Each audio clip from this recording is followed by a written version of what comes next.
Welcome to the Outer Realm with MicheleDerocher and Amelia Pisano. Airing live on the United Public Radio Network, 105.3 FM in New Orleans.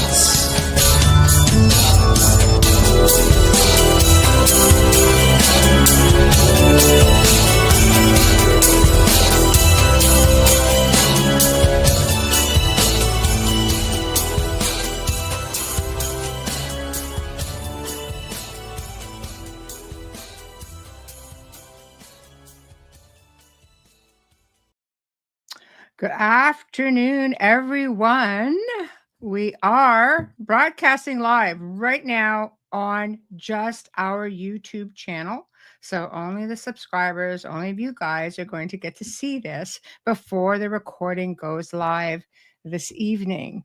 So we are on the United Public Radio Network, UFO Paranormal Radio Network, 105.3 FM from the Gulf Coast and 107.7 FM from beautiful New Orleans. Of course, as always, we are fully sponsored by these guys, Folgers Coffee, who have been a part of our journey for probably the last 5 years. So we're so grateful for them. Thank you, Folgers. In fact, we couldn't thank you enough. Also, big thank you to Justin Snicker, aka Dr. Snick, the Sonic Surgeon, who is the voice that you hear on the intro. He's responsible for the music as well. He's an award-winning composer of Halloween horror, sci-fi, electronic music. I'll be okay. It's early. Anyway, you can find his music anywhere that you stream your favorite music tunes. Also, big thank you to Steve McGinnis, the artist behind the banners and logos here at the show. Thank you so very much. Check him out on Facebook and Instagram. Also specializes in the horror genre and does amazing commission pieces. So again, this is technically a pre-record, but all of you subscribers get to partake this afternoon. Tonight it will air across all of the 8 platforms: Roku TV, Rumble, X, Facebook, all the YouTube channels. It will be everywhere. So this gives you an opportunity to communicate with our guest who doesn't get to be here in the evenings. And I know a lot of times you guys end up having questions and we're just like, okay, sorry. So this is your opportunity, and I've posted it everywhere, and I've talked about it last night. And I see, oh, hi, Catherine. Glad you can make it here today. Wow, this is all awesome. Awesome. Hello, Contessa. Hello, Heidi. Hello. Okay, so far so good. You guys are all chiming in. This is going to be a lot of fun. Today, Mark will be talking about his TV series that he did, which was UK based, and it's basically called Lost Treasures. So we're going to be exploring season 1 of Lost Treasures because there's a lot to talk about, and there'll be a few little treats along the way.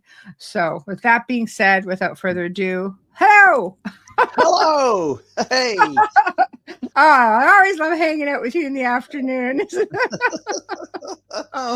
Oh, live without a net. If you're watching us on YouTube, it's live without a net. Yeah, I love it. This is great, though. My God, we always have so many fun things to talk about, and it's hard to pick because people don't realize, Mark is a fan favorite and frequent flyer here at the Outer Realm. Has been on several times, and we've got him booked for the year, probably going into next year. Great, I know, because there's so much to talk about, and it's hard to pick and choose what we want to do first. So today, exploring lost treasures. I suppose an introduction is in order. 2025 is exactly the 20th year anniversary of season 1 of Lost Treasures. Wow! So there you go. It was commissioned in 2004. Yes. And the first series was produced and broadcast in 2005. So this is the very first of anything connected to the anniversary of Lost Treasures. So you have an exclusive. Wow. And also, there you go. And in your intro, what you did mention was it is a UK-based TV series. It was made by ITV1 Granada, which is the northern hub, if you like, of ITV in this country. We've got sort of several big channels, but it's always been BBC, ITV, Channel 4. And back in the time that this was made, ITV and BBC kind of went head to head. You know, they were the big two. And we ended up on ITV. And I've got to tell you this because this will put a smile on your face. ITV, right at the very beginning, they went, we don't do archaeology. They said, we leave that to the BBC. So I said, well, okay, you've just commissioned an archaeology series. So what we're going to do with this? They said, what we're going to do is put you under news and current affairs. So technically, it's a news and current affairs program, reporting on new discoveries, new archaeology, histories, mysteries, discoveries. You know, we even did ghosts. We did all sorts of stuff. Covered a very, very wide range of topics. But it was quite unique. You know, it was like ITV's Stab at Time Team, which of course is Channel 4. So I love Time Team. I had to watch it all. I couldn't stop. Well, when we were writing the scripts for Lost Treasures, we actually all sat around a table, and the first thing we said is, we are not going to be as slow and boring as Time Team was. And lots of running. Lots of running. That's it. Series of small walls and a couple of bits of pottery. You know, forget all that. Yes. And also they're site driven. They're kind of tied to wherever it is they are.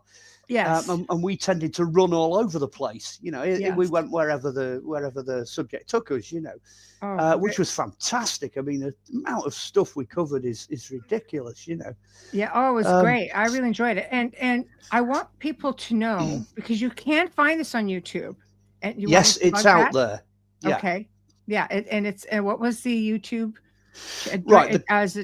What we did 2 years ago, I decided that all the material, every single one of the 22 episodes, plus 6 extras, plus 3 documentaries that spun off for Sky, all of it had to be put out. Because, I mean, to be honest with you, 2005, the format is not HD, it's not digital. It was shot in the old format, old school, old audio, which incidentally, I've got to say, let's say this right at the very beginning, that's one of the reasons it's never come out in its entirety as a complete DVD release.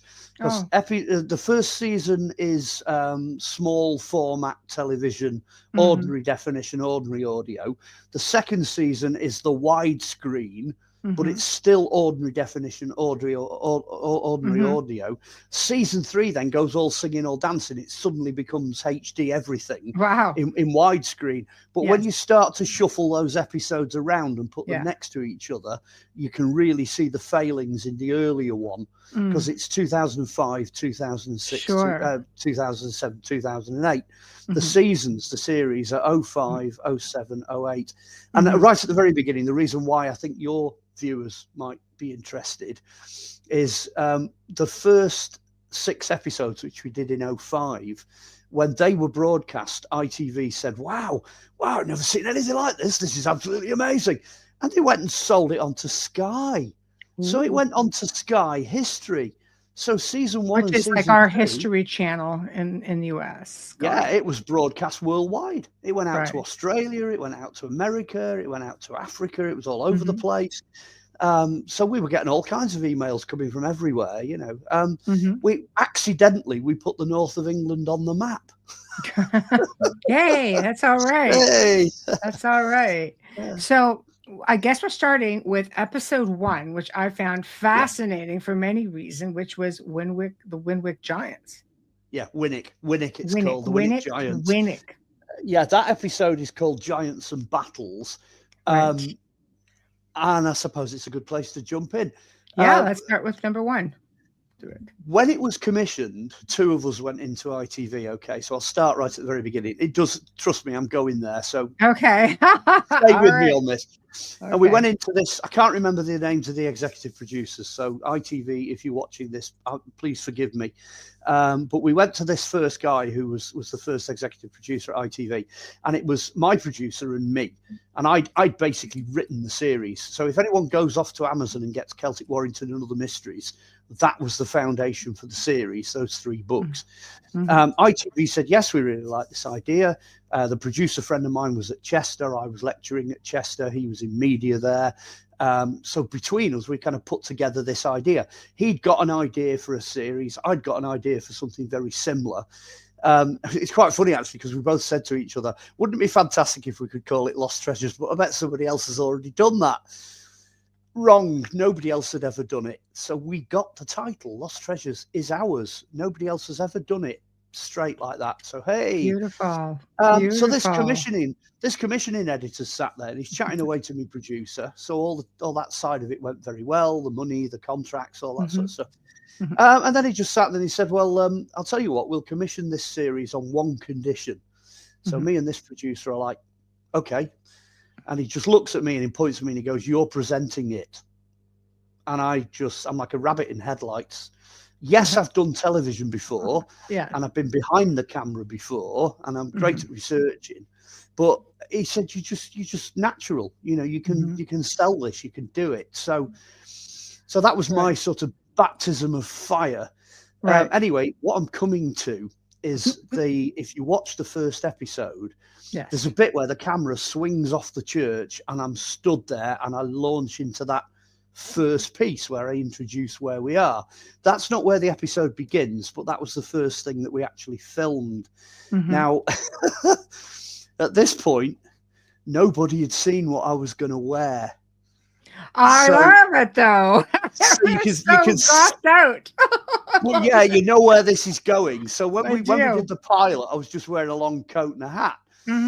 But I went away because I did my stint at art college, so I knew a bit about costume design, and I came up with that black time traveling historian. I was like the whole dark man. That's it, yeah. So he appears and he disappears, and you've got all the archetypes there. You got Odin and goodness knows what else. But the real reason I did it is when you watch it on a TV screen, if somebody's dressed in black, your eye is drawn to the person wearing black. That's right. So from a practical point of view, always.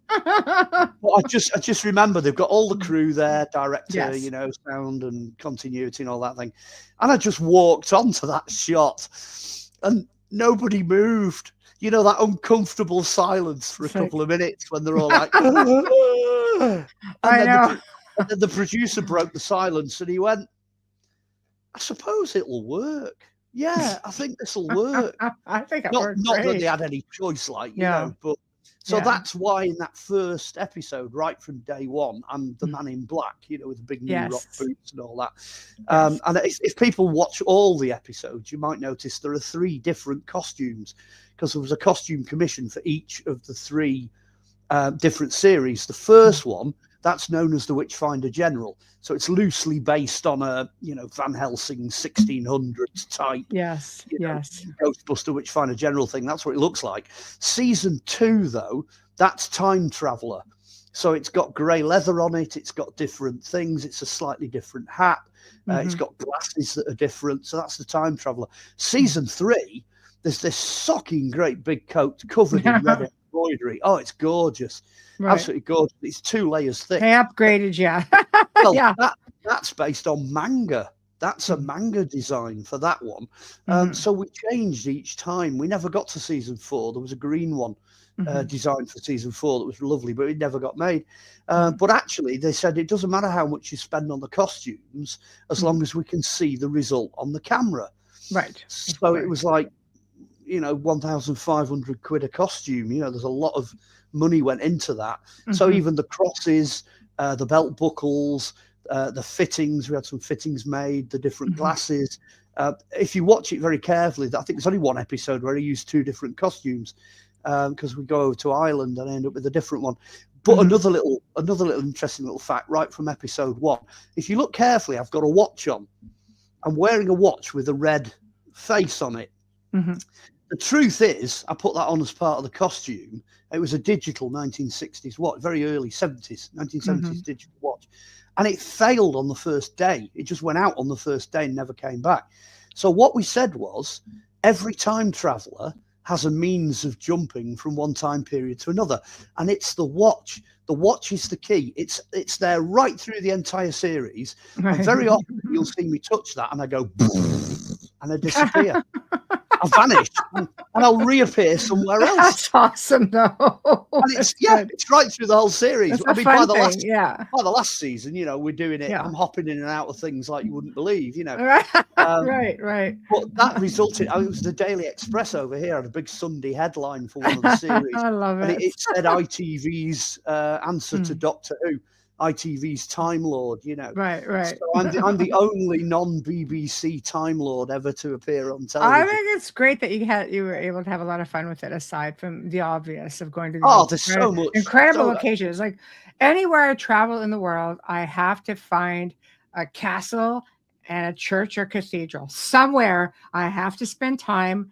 Cemetery is just bonus round, but because I love it. Yeah, Scotland. I spent a lot of time in Romania.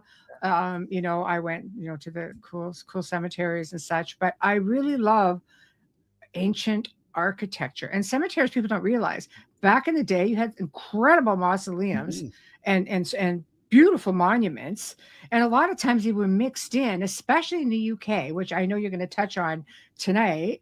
But like you find some like random obelisk coming out of the ground. That's like, how the hell old is this thing? It's like 1,000 years old. So it's like, right. So I love that. So that first episode really defines everything. I mean, a lot of people say it's one of the best episodes, and they have that as a favorite. So it's season 1, episode 1. Yes, it was good. Did I say it was called Winnick Giants and Great Battles? I think it goes on as Giants and Battles. Right. And that's basically what it's about, because, as you say, the giant side of it, this is where it gets interesting, because we take the church apart piece by piece. Oh, the church is incredible, and the tomb, so much stuff in it. Yeah, you've got knights' tombs, you've got bits. It goes all the way back to Battle of Makerfield in 642 AD. So you've got the Saxons fighting the Welsh. So it's very early, and there's lots of evidence for that inside the church. But then it goes back even further, because in the Victorian times, they built the Edward Pugin. There's a Pugin end of it where the architect builds this kind of bigger end with the altar in, and it's got all these fabulous Pugin tiles and the ceiling and all that. When they were building it, they actually went through, because they tried to build deeper foundations, they went through the stone that the church sits on and discovered that underneath it there were these prehistoric burials, which I think there were 3 of. If I remember the account right, there's 3. And they go in as being over 7 foot tall. So that's where the Winnick Giants come from. Yeah. But it's funny because nobody knows where they are. So what I did was I said to the camera crew, I said, well, as an archaeologist, I'm not supposed to do this, but I do actually do dowsing. Get all metaphysical. But that's a great way to find bodies, dowsing. Of course it is. And I bought specifically for this Man in Black character this wonderful dowsing bob that formed a metal spiral. And I've got to tell you, with dowsing bobs, which is a pendulum for anybody who doesn't understand the Brit. piece of string with something hanging on the end of it. Most of them it's just a chain and a bob. Yes. And it swings, and it's like, it's not good enough for me, that, because you can do it yourself. You can make it. But what I did was I got hold of this one it's got a join on it, so the bob joins to the chain through a separate link. And what you're looking for, the chain has to stay still. The chain doesn't move. It's the bob rocking back and to, because you can't fake that. It's impossible to fake. Yes. So basically, I've got brilliant. I've got the whole camera crew there. They're all set up, and they're like, okay, go for it. Yeah, we'll do this. We'll film it. So I set off across this floor with this dowsing bob, and I'm just mumbling away. I'm chatting away to myself, forgetting completely that I've got a microphone attached to me. So I don't know how long the footage was. It must have been a good 5 minutes of footage of me wandering around. Right. And as I'm hitting certain positions, you can see on camera, this bob's rocking back and to. It was, yeah. So I got to the end of it after 5 minutes, and I kind of, I'm concentrating on what I'm doing, and I looked up like that, and the whole crew just gave me a round of applause. They were like, hey, that was fantastic. I said, you found them. I was like, do you not want me to do that again? And they're like, no. They went, that was perfect. So we got it in one take. So when you watch the episode, there's a close-up of the bob, and you can see it rocking back and to. Well, what we didn't realise in 2005, that because that got through what's called compliance, because the TV people allowed that to be broadcast, we actually made television history. That is the first and only time really to date that anybody on mainstream television has done dowsing. That was it. That was the first. And not only that, but it worked. They'd actually caught it on camera. So the amount of feedback we got off that episode was just enormous. You know, people were saying, wow, this is incredible. And I'm like, well, 80% of archaeologists douse, they just don't admit it, you know. So that was the opening sequence.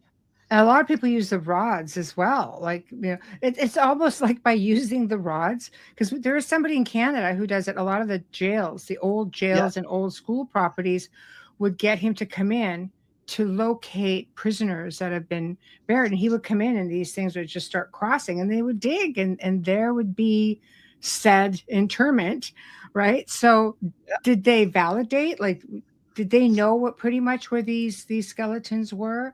I'm convinced that what you see on camera is where those skeletons are. Okay. And then later on in the episode, so I think it's in either, because the episode's in two halves, I think in the second half we interview the local historian chap. Well, off camera, he actually went to the spot where those skeletons were buried and he confirmed it. He absolutely confirmed it. He said, yeah, that's absolutely right. That's where these fellas were found, you know. And they're still there. Well, I'm going to assume that they are. Yeah, I'm going to assume they're still there. Well, because sometimes they'll remove them if they'll put them in a museum if they're really old like that. No, right? These are in the foundations of the building. Crazy! So inside the building, so they couldn't really take anything out. They've left them in the middle. So, but the accounts there. I mean, it's in the antiquarian writings for Winwick. You know, they've got the account of the giants. Right. So right from the get-go, you know, we were finding stuff in weird places, you know, ancient history. We just launched in, and then the rest of the series is more of the same, you know, but in some cases on a bigger scale. I found it interesting here because you believed that the church was built over, like, obviously it was built over some old burial mound, but a power spot, ley lines, which, I mean, was that commonplace? I feel, you know, but I'm not an expert, so I'm going to ask the expert of archaeology. It was a common for you know, churches or religious establishments, we'll say, because there were so many different ones back then. They weren't all Christian based. Some were pagan, some were built over Druid temples and things of that nature. Was this commonplace? Pope Gregory, I think it's Pope Gregory the Great in 640 or something AD. He writes to the church in general. He just says, look, if people are going to a place and it's their religious place and it's been that for a long time, then there's no harm in just plonking your church there. You know, that's where you should put it, because people are going there anyway. Just adopt the site. That's not a problem. Okay. Which would make sense. Yeah. But again, it's a case of cutting edge research in terms of the program.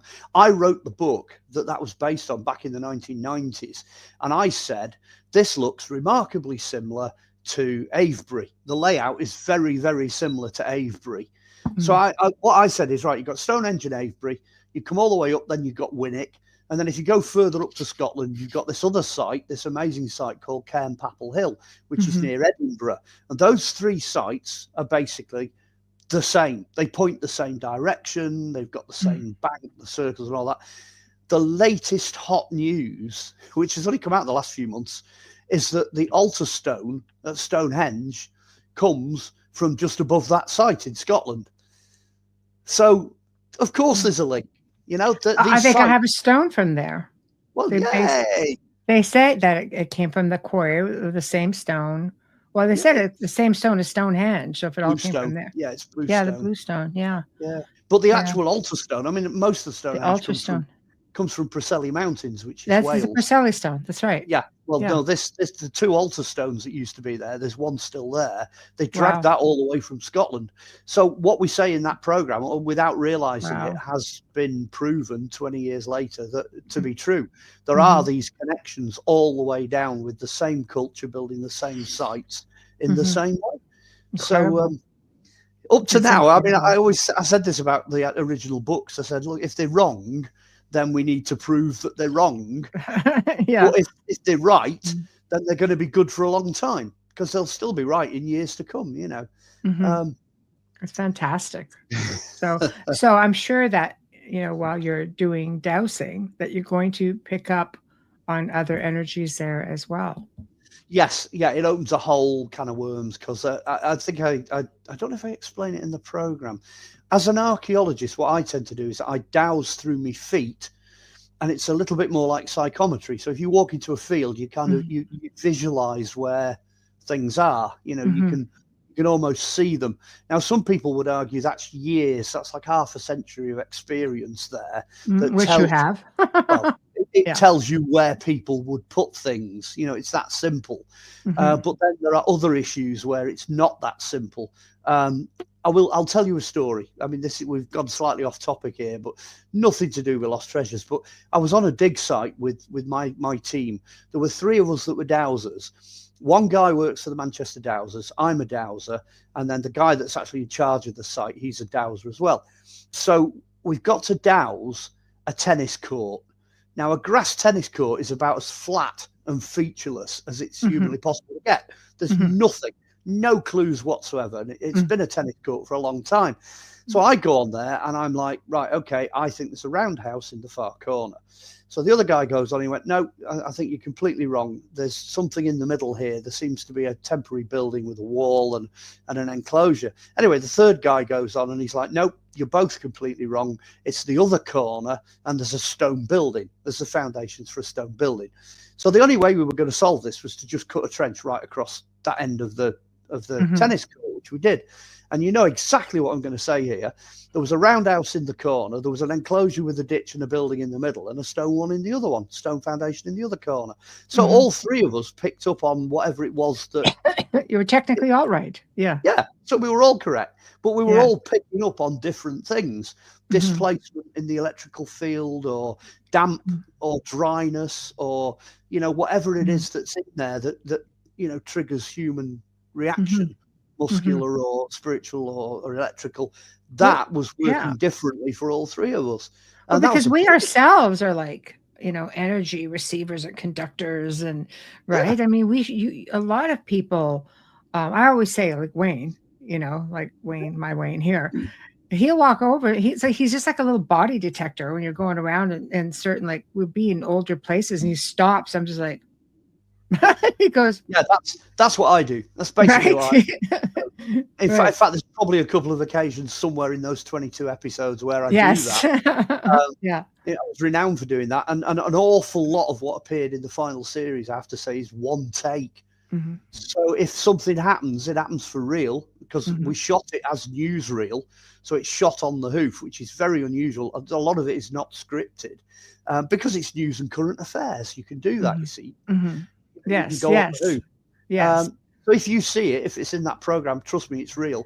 And some of the reactions we get from the people we interview and things like that, that's 100% as it appears. You know, we didn't run them all through it first and then come back to them later. No, I like it because it just gives that little bit of a different twist, which we're going to save a lot of this for a show that's coming up in February, guys, just so you know. So we're going to be delving into some crazy stuff then. But anyway, so for now, I found the church to be really fascinating. The architecture, the knights, everything. I mean, now, if memory serves me correctly, did you know who he was? Who, the knight? Yeah. There you go. No, one of my favourite bits actually does revolve around the knights, and it's when I'm talking to the historian, because obviously we're on the hoof, we're shooting live, so like I say, nothing's done twice. So the old guy, who's now sadly passed away, he'd been the historian for 60 or whatever years for the church, and he was there when they came to fix some of the problems that were under the church building. And there's that wonderful story where he says, the builders had opened the trapdoor, they'd gone down into the royal crypts where, all the nobility and everything's kept, and they were just poking around, doing it themselves. So the guy who was in charge, the guy representing the church came in and said, "No, you're going to have to shut this down, lads. You can't carry on." But then he went on to describe there's lead coffins down there, there's knights' burials down there, there's he just honestly, and he does it on camera. And that's nobody had ever heard that story before, because he was there. He was there when they opened the trapdoor. It's first hand, straight out the horse's mouth. Incredible. So there's all these knights, and of course you don't really know who these people were. Well, one of them is the Deducton Chapel, I think. So you've got one family in there, and then the other one, I think, was the Lime family. So they're in there. So, you can roughly work out from the monuments, who's in the left-hand chapel and who's in the right-hand chapel. But like you say, once you get down there, you're faced with a rack of these, lead boxes or wooden boxes or whatever. Unless you were to spend some serious time, you wouldn't know who was in any of them, Mm-hmm. But, and this is the point, I suppose, they are there. They are definitely there. You don't have to put any micro cameras down or try and geophysics or anything like that. I was chatting to a guy who saw them. So, firsthand. So now it's officially documented, which is we more than what many locations get, right? Yeah, we've got a very solid record of what's there. I'll tell you what, though, we didn't find the treasure. We went looking for the treasure because the first half, it's the prehistoric stuff. Mm-hmm. So we came all the way up to St. Oswald's Well, which is it's the oldest sacred site, basically, in the whole of this northern part of England. Mm-hmm. It's like 1,600 and whatever years old. It's the oldest site. So we went into quite a lot of detail with that. But when we get past St. Oswald, the next kind of big thing is the Battle of Winwick, which is the English Civil War battle. And Oliver Cromwell basically hated churches. He hated all this iconography and stuff because he was a Protestant. So he put his horses into Winwick Church. He stabled them there. Well, while he was there, the church treasure disappeared. It vanished. So we leave it on a cliffhanger because nobody knows where that's hidden. That's just crazy. Could still be in the building. Could still be in the building somewhere. So nobody knows. See, it's always cool when you know there's a treasure and you just don't know what the treasure is. We used to be told that about our manor house. There's a treasure buried in the house, and we'd be like, great. And then a spirit came through, and it was a lady of the house came through with a medium. And she says, "Dear, the house is a treasure." We're like, come on. Well, yeah, I mean, our TV series is called Lost Treasures. So the whole thing's about treasure. Exactly. You get to the end of the first episode, and it finishes on treasure. It's like, yay! This is another great bit at the end as well. There's a wonderful sequence where you got this guy winding the clock, because there aren't many church clocks over here that still have to be hand wound. So we film the whole sequence, and then he's up on the top, of course, he's on top of the tower. So you get this wonderful view that members of the public will never see. And most people will never see that clock, and certainly never see it being wound. So, that first episode is just one thing after another, and it just blows the lid completely off it. And it's got my favourite bit in it as well. I mean, it's nothing to do with the story, but we're talking about the Battle of Makerfield. And you've got King Oswald, and he drops and he claws for his sword. And, you've got all these kind of movie standard bits that we kept putting in, the movie quality stuff. And there's this great shot of the skyline with all these guys with shields. And it's only a split second. It only comes up for about 20 odd seconds. And all of them just go, like that, and all the shields come round, and they all do it perfectly together. And that is a moment. That is definitely a moment in that episode. So if anyone wants to watch out for the shield wall, the Anglo-Saxon shield wall, because that's phenomenal. That's a great piece. Well, I think sometimes it's the history, which is a treasure. When you find things that you're never going to see again. That's like, you got to see things. That's what I've always liked about filming, is that you have access to locations and things that nobody else, is made privy to. So it's very humbling, and it's quite a privilege to be able to get into some spaces that would. Well, when I used to go on set, when I used to go doing things and appear in that costume, I used to say to people, "That's not really me. That's the other guy. That's the man in black. He's a character. He is a character. I developed him as a TV character. But when I'm in character, Nobody can say no. And we actually proved it in practice, because I used to, they used to send me in to get permission. And I used to get us in everywhere. Didn't matter where it was. I stood in the, there's the Catholic Cathedral in Liverpool, and there's all the altar bit and all that's fenced off. And I managed to get permission to stand on the X where the Pope stands.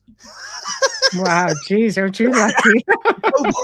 Nobody's allowed on that. Boy. I still managed to get on there for filming, but there's only one occasion. There was one occasion when I, for some reason, the producer guy, he said, "Oh, I'll sort this out. I'll go and talk to the farmer. I'll fix it." So we're up at like the River Ribble, where the Curdale hoard, all this Viking silver was found, up near Preston. With there, and he goes, "Right, I'll talk to the farmer. No trouble." Anyway, the farmer saw him coming. This producer guy, you know, all like dressed up in his suit and everything, saw him coming and set his dogs on him. He's like, "Oh, go and get him, Fido," and then just blanket banned us. So when the producer came back, he went, "You know what? I'm never doing that again." He said, I'm never doing that again. He said, "Any kind of permission, you can go and do it." And so I mean, by season 2, he should have learned his lesson. You know, by season 3, he pretty much left us to it, because he had issues and other productions and things he needed to deal with, and he'd realised at this point that I'm a director, so I could just get on with it, you know. So 3 is essentially nearly all me. Season 2 is like 70-80% me, and season 1 is about maybe 60-40. You know, he gets the lion's share, and I get the, because at that point we're still trying to work it all out, you know. And when it was commissioned as well, it's also worth noting that when we went in there, the discussion we had was, you know, why, when we've got so many movies, you know, you've got things like Raiders of the Lost Ark, you've got Tomb Raider, you know, you name it, the list just goes on and on and on. Why, when they're so enormously well done and they're so interesting, you know, they're so, why is there not a TV series doing that? So right from day one, and my argument was, you know, all these kids that used to run around with swords and guns, and kids love cannons, they love, you know, fighting and knights in armor and all staffs. that. My kids were always like staffs and not swords. And all that, yeah. We did an episode with Lord of the Rings. We did all that sort of stuff. We did King Arthur, another one. So I'm like, well, let's do it. Let's just do it. You know, let's not argue about this. Let's get the reenactors in, and we'll do it like a movie. So we had full-on CGI. We had full-on movie special effects. We had full-on like acted sequences and everything right from day one, and we just did it. And ITV were kind of sat there going, "Do you know what? We have no idea how you do this for the budget." Well, it's because we're bringing all our mates in, you know, like, exactly. You want a whole load of cannons going off, right? We'll get that, you know, we'll arrange that. But everybody wanted to do it. I mean, by season 2, we'd nicked half the experts off Time Team.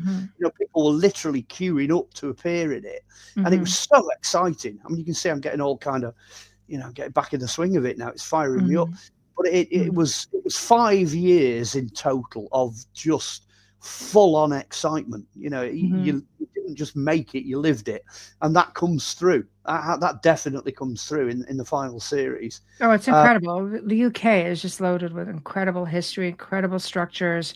Just, I mean, it's endless. You could still be going with the amount of stuff that's it's just no end to it. There's absolutely no end to it. I mean, we'd got enough episodes to do a season 4. The reason that came to an end was that they actually changed the entire nature of television.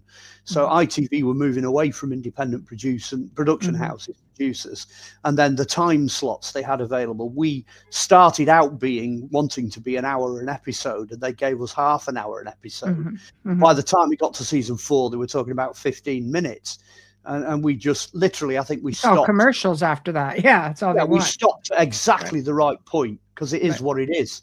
You know, you wouldn't change Thunderbirds, or you wouldn't change Bagpuss, or you wouldn't all these other like cult TV shows are what they are. So we just stopped. And it's interesting, because at the 3rd season, the very last episode, which is Manchester, we deal with the ultimate lost treasure, which is what happens when you die. That's the end. Where'd you go? Where'd you go after that? There's nowhere else to go, you know. So that's incredible. It just naturally felt like the right place to stop. That's not saying that, you know, if I don't get the phone call off Sky and they want another series, you know, there's plenty of scope. As you say, it'll go on forever. You can go on forever. There's so much. There's so much. So let's get into episode 2, Sacred Saints and Cave Chambers. Okay, this is That one sound that was just the title was exciting to me. Sacred Saints and Cave Chambers, which to me is even the most exciting. Caves, Well, chambers. we filmed 1 and 2, those 2 episodes. We filmed back to back. And one of the little bits of trivia, if you watch very carefully, some of the shots in episode 2, my coat's fastened.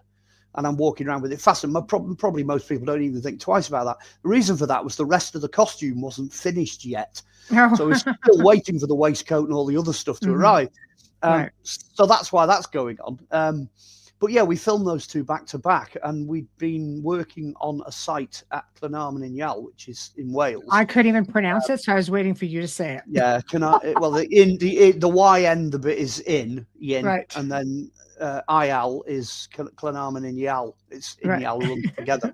And we were filming there because that's where we did a lot of archaeology. And some of the archaeology we did, we put that in the trailer. The actual, if you go and find the extra for season 1 with Drake, Michigan, which is where they're hosted, you'll find the original trailer, and it shows some of the footage of us digging in the cave at Llynarmon. And that footage, of course, then made it all the way through to the final TV series. So it's a great, honestly, the location's spectacular. It's kind of Norman. It's got this, it's castle, it's keep, it's Norman church. There's mysterious hidden treasures. It picks up on the stone monuments again. That runs through it as a thread. But the cave, there's a story that doesn't appear in the show, but I've got to tell you because it's typical. We were on that site. We were digging on that site, I think, in total for about 12 years. That's a long time to be on an archaeological dig. It is, absolutely. And we shifted crazy hundreds of tons of limestone chippings out of that cave. You know, we started going where we thought it would lead us somewhere. There's that wonderful moment where we break through into a cave chamber that's been sealed since the Ice Age because all of this debris blocked it. And we hand the camera into our speleologist. We had a really skinny lass that went in who's a caver, and she films it. And that footage, literally, that's the first time anybody's seen that since the end of the Ice Age. That's like a every hair on your body stands on end moment, you know. The last day that we dug, she was digging in there at the back, and she fell through into a cavity. It opened up. There was just in front of her like a little window of darkness. And she said she does what everybody does, threw a stone in. And she said it was ages, just before you got the bang where it hits the bottom. She's fortunate. She didn't go all the way. Well, that's the cave. That's the big cavern. We had about an hour left on the last day. So we had to block it up and back out and leave it. You couldn't go in it. Oh, it's still there. We couldn't do anything with it. We found what we were looking for, and we know it's there, but nothing we could do with it. So you couldn't even like go cable down and see? No. She got a torch because you're on She said it was like the gravel went up to the cave wall, and at the top of the cave there was a little opening in the gravel, and she shone a torch through it and got nothing. She never hit the other wall. No stalactites, no stalagmites, no opposite wall, nothing. So it's huge. There's an enormous hole on the other side of this debris. And she said it was because the debris was quite solid. So presumably it's either on a ledge or there's a big slope. But when she dropped this stone in, she said it was a good couple of minutes before she heard a clack. And when she heard the clack at the bottom, it was a long way down. Heck of a long way down. But then she blocked it all back up and backed out. And that's all we could do. Couldn't do any more. I guess not. So who knows? What a moment, you know. There'd be a whole other ecosystem down there. Yeah, who knows? Who knows what's down there? You know, right. Because some of the caves are natural and some of them are dug out. So there's potential for an enormous amount of activity in that area. At the other end of the scale, though, we were sat in the pub one night talking to this guy who was in his 80s, and he told us a story because he said, "Right, you're at one end of the valley." He said, well, right down at the other end of the valley, this is outside the village of Llynarmon. He said, go back about 20 or 30 years, he said. So this was about 40 years ago. He said, my son, when he was a youngster, was poking around the rocks down there. And he said there was a sheet of rock, if you like, that looked like it was part of the rock face. Mm-hmm. But to the left and right, this little lad noticed there was a gap. Now, he was small enough to squeeze through one of these gaps at one end. So I was going to ask you, was there another entrance somewhere? well, this is where it gets uber exciting, because he squeezed through the gap and he had a flashlight with him.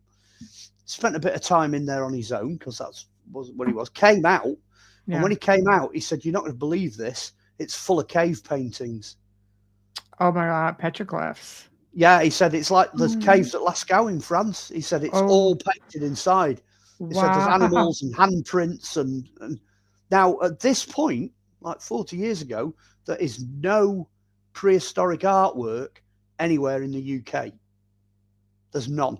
There is now, because at Cresswell Crags they've got some line drawings which date back to post-Ice Age. So we're looking here at a post-Ice Age Northern European cave that apparently has got some proper artwork in it. And hasn't anybody gone back to explore this area? No. Okay. So I mean, crazy. the way it tends to operate with the locals in that area, which is where we were really lucky, because most of the locals will not tell you anything. They won't talk to you. They're not interested, but we're, as a unit, when we were digging, we were not commercial. We were working for the landowners and for the site owners. Absolutely, we were meticulous, in everything we did. And we were feeding stuff back to my old university, Liverpool. There was a lady down there that was doing the botanical side of it and analysing the bones. So it was a great thing to do. So the background that you don't see on camera, there's so much more there for that episode that you don't realise is going on in the background. But what an amazing episode. Absolutely phenomenal. Wow. Again, because of what's there, Yes, but that's me. There's that treasure. To me, yeah. Okay, it's just me, but I'd be out there at night and I'd be trying to get in that place. I would be. Get me a little shovel, just try to inch my little derriere through those little crevices to try to get in. Well, the one that's amazing. That's history. Yeah. Well, the one we found at the front end, the one we actually found on our own site, that's been backfilled for safety, obviously. Yes. The other one we never found. We couldn't locate it. I mean, but the landscape changes. I mean, 40 years is a long time. The trees could have grown and blocked it, and you would never know it's there. But at least now somebody knows it's there, because I've told you. And everybody's going to know it's there. So, people in Glenarman now could possibly see this and go poking around, see if they could find it. Yes. I very much doubt the old guy I spoke to is still alive. I would very much doubt that now. It's a shame, because 1990s. That was the link, that was the link. But I mean, I wonder what about his son? Well, his son might still be alive, but his son didn't talk to us. So I don't know where... where that's where do you look anymore? Yeah. But wherever we go, we tend to find things. I mean, it's called Glenarman because of St. Garman. So the village is known to be the village of St. Garman. And the two things that we discovered that nobody else had featured is when we were digging on our archaeological site, we actually unearthed a well. Now, Garman's well is famous because St. Garman is the guy that's involved with Vortigern before King Arthur. So you're right into the sort of legends of Arthur with him. But he's a recognised saint, he's a proper saint. His well is about 2.5 miles further up the valley. But what we think has happened is that's the fake, and the one we've dug up is the real one. The actual Garman's well for the village is the one down in the valley that we feature in the show. That was the first discovery, because that had only been archaeologically excavated, a few years before we filmed. The second one was chatting to the bloke that has the church, the actual chapel. And he just off camera, he just went, I've got to show you this. He said, but I'm really not supposed to. Not allowed to show you this at all, but I'm going to. Do you want to turn your camera on? So there's a little bit in the middle of the episode where you see a statue, an ivory statue of St. Garman, studded with diamonds and rubies, holding his staff. They'd found that in a secret compartment in the church. Come on. And that's the first time anybody had seen it, because they won't tell anybody that they've got it, Now, I can tell you because it's in the programme. The guy who was the caretaker said, go on, sod it, you can have it, feature it kind of thing. So we were like, yeah, all right then. He said, the only thing you can't do is just don't tell anybody where we store it. So I'm still not telling you where it's kept. Of course. So not. you can go nick it, But he allowed us to put that on camera. Everybody else would have been forbidden to even know it existed, And that's the level we were at. People were literally opening the doors, opening up, the crypts, the basements, the lofts, the garden shed, wherever they've got stuff. And kind of throwing these things at us, going, hey, you need to see this, you need to see this, you need to see that. I remember on one occasion running across the cemetery and jumping over a garden wall because somebody had a commemorative medal they wanted to show us on camera. That's in Thelwall. And these medals are super rare, super, super, super rare. And I think she had two. She got two of them. So they went into that program. Right. It's amazing. It's somewhat like, when we were doing the last show and you had made reference to how many books sit in private collections that have incredible information. I think this is sort of the same thing because one thing I have learned from watching all these archaeology shows, which you don't have to be the easy watching. Yeah, the easy watching. Yeah, but you still don't have to be like a brainiac to make note of the fact that any place you are in the ancient world, the chances of uncovering something, hi Richard, is probable. And in the UK, people are coming out like, oh, I just dug this out of the garden. Oh, just found this out in the back farm. You know, like the Viking horde found in England. And they were going on and on and on. It was just like the gift that kept on giving. It's like, oh, are you kidding? It's like a farmer. It's like, yeah, dig in. Well, it absolutely bewildered me why people had not done it before, but nobody had done a TV series. Instead of going off to the museums, and the private libraries and the big stately homes. I mean, we did a fair bit of that, but what about the ordinary, like you say, the ordinary man in the street, the farmer who's got a carved head in his back garden and, somebody who's got something in the basement that's really interesting, or Roman remains in the corner of the garden and all this kind of stuff. Well, nobody had done that. Well, let me ask you this, just to make it like official. Maybe some of these people don't come forward with it because they're afraid it will be taken. So when things are found on people's private properties, does the county or the area or the country itself, the crown, come in and go, yeah, mine, gone? Well, maybe that's why they're hoarding it. Broadly speaking, if you have something that is ancient, the answer's no. People do not automatically come and confiscate it or whatever. It's like farmers. Farmers are terrified if they find anything on the fields because they're terrified they won't be able to farm it. So that doesn't happen. What does happen is if it is actual treasure. So if it's gold, silver, or ancient metal, then you're supposed to hand that, or meteorites, believe it or not, you're supposed to hand them into the crown because they are treasure. They do count as treasure. But the argument there is that, well, maybe more people need to see it.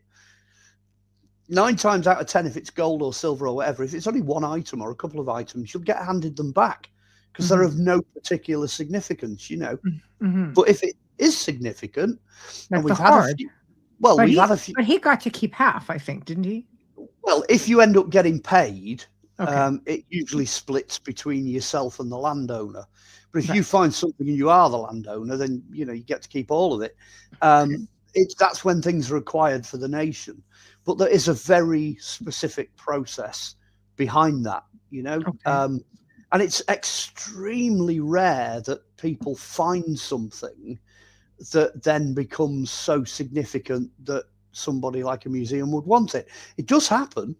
The sword. Let's say you there's all these accounts throughout England and ancient world. Look, I found a sword in the river. Yeah.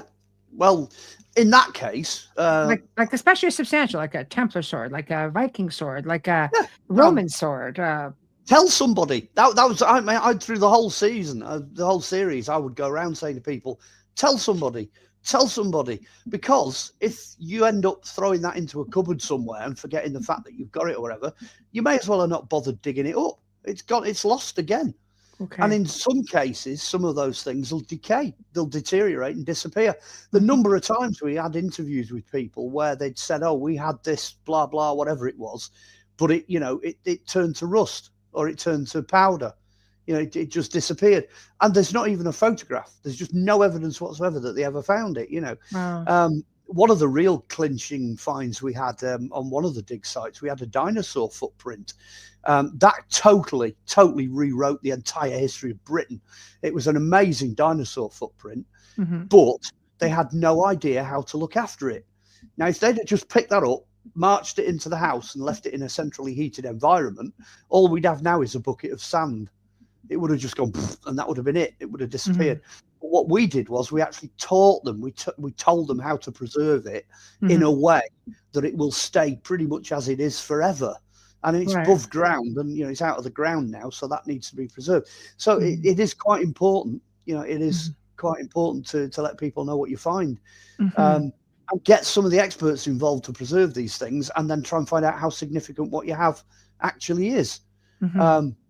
I mean, it's that classic, isn't it? I've just dug up the Dead Sea Scrolls. Yeah, fantastic. What we're going to do? We're going to use them to light fires. We're going to kick them all the way around the desert. We're going to split them all up, chuck them in the backs of camels, try and sell them, sell them at auction while they're turning into powder, and greatest find of all time. And you just end up with so many millions of fragments because ordinary people didn't know what they were doing with them, That's probably the worst example I know, actually, of stuff. No, but I think you're onto something with that. I think there are a lot of really incredible pieces out there that need to be preserved, and I think if you can work with your government, if they're like, no, you're fine with all of this, like we don't care.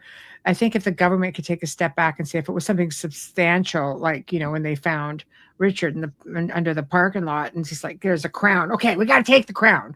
Because, it's ours in the first place.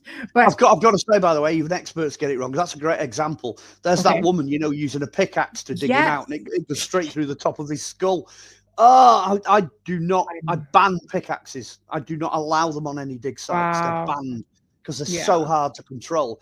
And she goes and puts a pickaxe through the preserved head of Richard III. It's like, So yeah. I mean, handle with care, proceed with caution, because this is still, it's very significant history. I mean, you look at the ones that they're digging up, like sarcophagus.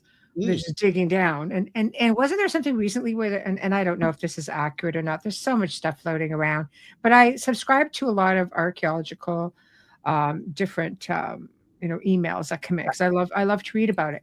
Did they just find what they believe is a tomb of Gilgamesh? I think that potentially that is a CGI setup. Okay. Because they came through one of these sites, and I was kind of like, what? Really? That seems a little bit of a far stretch, but okay. I'm not going to name them because I'll name and shame them, but there is one archaeology site, and every second or third story is made up. It's rubbish. Shame. It's nonsense. Yeah. The reason they're talking Gilgamesh is they want the Babylonian, the idea that Babylonians maybe had alien connections, and these aliens come down. Sumerians. No, I've seen the footage for that, and it's rubbish. It's nonsense. Well, there we go. Don't believe everything you read, people. I looked at it and I thought, I usually send you the interesting things. Look what they just found your way. But it's very fascinating. So let's get back to the cave chambers, ice age caves. And then they have the chandelier history, the effigies in the church. Like, there's a lot in this whole segment that, I'm like, I need to be here. Yeah. I want to be in the cave. Well, that's a good example of where a location gives up a huge amount of stuff from a very small area. Glenarman is well worth a visit. If anyone wants to go down to the village there and have a look around. Sadly, the pub's not there anymore, the Raven. That closed down. Oh, no, really? Yeah, it closed down. So we got on really well. We'd spent years, dropping into that pub, but it's gone. It's gone the way of all things, so... But it's well worth having a look around the village. There's enough there to make it worth a visit. Wow. So tell us about the medieval chandelier. The fact that it even still exists, to me. Well, That was a wow moment. We were just filming in there, as you do, and me being the way that I am, I'm looking at that chandelier and I'm thinking, that's a lot older. It's older than the building it's in. What's going on with this? So I just happened to mention to the caretaker, I said, that chandelier doesn't look like it belongs in here. And then all of a sudden he just lit up because clearly, he knew Lit that, up. yeah, literally came to life. And next minute, I had to go there. Sorry. Next minute, he's stood on the pew and he's pulling the arms off this thing, and he's like, "Oh yes, this is 13th century. It was taken from Valley Crucis Abbey and it, relocated here." But nobody else had noticed that. He's had dozens of people go through that church. And unless you're an archaeologist or a medievalist or whatever, you would think it was a copy. You would think it was, something from the Art Deco or Art Nouveau period, early 1900s. But I just took one look at it and I thought, that is not a copy. That is the real deal, And then the next minute, he's taking it apart. He's handing pieces of it to me. I'd have been mortified. Like, oh, no. Yeah, I was like, it's like handling the crown jewels, you know what I mean? Yes. And that was a great moment. That was a lovely moment. He was a fabulous guy, fantastic guy. He really was. Yes. He's probably not still with us anymore. Because again, That's he sad. was. I keep forgetting how far back this series was. 20 years, 20 years. So these people would not be if he there. was 70 or 80 back then, he's like 90 or 100 now. Right. So. Yeah. But you touched on something very important, I felt there, which was the era of treasure hunting by the Victorians, which was pretty, it went. Ancient Egypt had a lot of issues in that time. I think places all over the world. So how many things got just grabbed up and put in museums illegally or sitting in private collections somewhere? I know what the fascination is as far as the Victorians and the macabre and the spirituality and seances, and what was the fascination with treasure hunting? Who doesn't want to? But it was a movement, like it was over the top. Well, the technical term is antiquarians. The antiquarians came out of the Enlightenment. The Enlightenment was a sort of scientific, educational kind of movement that occurred in the 1700s. So that's in the 18th century. And it was all these people with time and money, etc. They wanted to go on the grand tour. They wanted to go off and, go around the world and what have you. That's when the souvenir hunters begin. That's when they're bringing stuff back all the time, which I have to say is the foundation stones of most museums. Those private collections go on to form some of the biggest museums we've got in this country and probably worldwide. But then by the time it got to the Victorian era, of course, more people can do it on a much bigger scale. So you get kind of Tomb Raider looting, but on an industrial scale. Napoleon, when Napoleon went through Egypt, he just cleared the place, and it all ended up either in the Louvre or, in the case of like mummies, they used to produce a powder called mumia. They'd grind them up and sell this powder as a medicine. So I'm going to really shock you now. I mean, they were going through like 30,000 mummies a year. Oh my God. So when you realize that what the statistics and the scale of it was, when you understand how touchy the Egyptians are now, they really, really are super fussy about what you're allowed to do in Egypt. Absolutely uber fussy. And everyone goes, oh, that's because, they're a bunch of... No, they're still trying to get a hold of some of their antiquities. They're trying to get control of the situation. They're trying to get control of their antiquities back. I mean, I met a guy named Billy Jameson, who was this side of the world in Canada. And he actually spent a lot of time in the South American jungle spent 5 years with the tribe. They showed him how, you shrink heads. I'm thinking, you're actually still shrinking heads. He goes, yeah, it was crazy. So anyway, he and partners ended up buying, because he had a show. I filmed with him. Also something about like obscure treasures and things, but they ended up buying the old Niagara Falls Museum of Oddities. There were 8 mummies that came out of there. So this was already there. In fact, I have a peacock back here that came from there. So he's really old, 1800s. I love it. But out of those 8 mummies, one of the museums in Atlanta bought 6 of them. Out of those 6 was Ramses the First. Yeah. Ended up in the Museum of Niagara Falls, Oddities Museum. And Zahi Hawass was just like, because this museum knew they had a royal mummy, and Zahi Hawass knew it was from the Ramses family. Yeah. Issued him a passport and brought him home.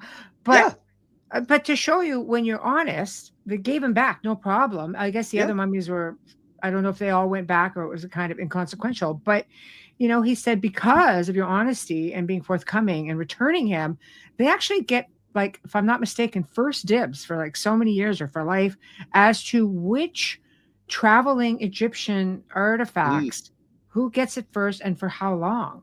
Yeah. So that's a little bit of incentive, people, if there's anybody listening in that position. But it's one example of, like, God, it's a freaking King Ramses the First ends up getting grabbed and brought across the pond and stuffed in a museum. It's funny, the whole sort of antiquities, archaeology. It's a funny business. Yeah. Because those people who are unscrupulous and criminal that kind of do things they're not supposed to do don't necessarily get away with it. It's a massive gamble now to go down that route.